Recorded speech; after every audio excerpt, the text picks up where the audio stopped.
هذه القصيدة من كلمات الشاعر عبد الله الثابت العنيني الجهني، مهداه إلى قبيلة جهينة وإلى البطل منصور علي القاضي الجهني.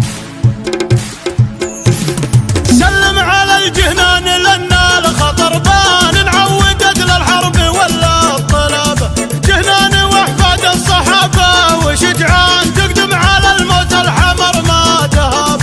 ربعي جهينة سالفة عصر وزمان، قصة يسولف هالقمر للسحابة، قصة يسولف هالقمر للسحابة. تاريخ ما عاش الزوايا والأركان، عايش على صدر الفخر والمهابة. يوم النهاب الرمح والسيف شمان، نار الله الكبرى حفاظ الصحابة. مالك وموسى ضلع رضوى وورقان، بافعالها وبمعرفتها تشابه، بافعالها وبمعرفتها تشابه. وجيه خير وتدفع الشر بإحسان، واللي نواه بشر يسد بابه. ربعي جهينة سيف في كف سلمان، سيف وقوة شذرته من نصابه. واللي مثل منصور لنا الخطر حان، منصور لنا الشر كشار بنابه، منصور لنا الشر كشار بنابه. قاضي معرب ساس من ساس شيخان، قاضي ومن بيت الفعل والدرابه. ما هو غريب الفعل من طيب الشان، جدر على الحيزة ولا به غرابه.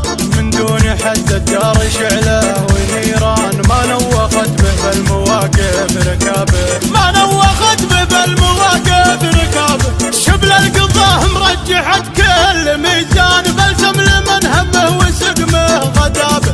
شيوخ مالك مسبن حقوق الانسان، قضاة حق عودت للطلبه.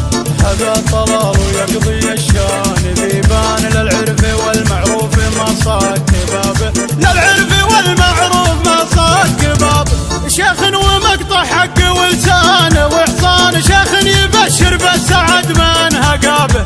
طلال بن مسعد وللطيب عنوان، مثل القمر لبان كل درابه. طلال بن مسعد وللطيب عنوان، مثل القمر لبان كل درابه، مثل القمر لبان كل درابه. سلم على الجهنان لنا الخطر بان، نعودت للحرب ولا الطلبه، جهنان واحفاد الصحابة وشجعان، تقدم على الموت الحمر ما تهاب. ربعي جهينة سالفة عصر وزمان، قصة يسولف هالقمر للسحابة، قصة يسولف هالقمر للسحابة. تاريخ ما عاش الزوايا والأركان، عايش على صدر الفخر والمهابة. يوم النهاب الرمح والسيف شمان، نار الله الكبرى حفاظ الصحابة. مالك وموسى ضلع رضوى وورقان، بافعالها وبمعرفتها تشابه، بافعالها وبمعرفتها تشابه. وجيه خير وتدفع الشر بإحسان، واللي نواه بشر يسد بابه. ربعي جهينة سيف في كف سلمان، سيف وقوة شذرته من نصابه.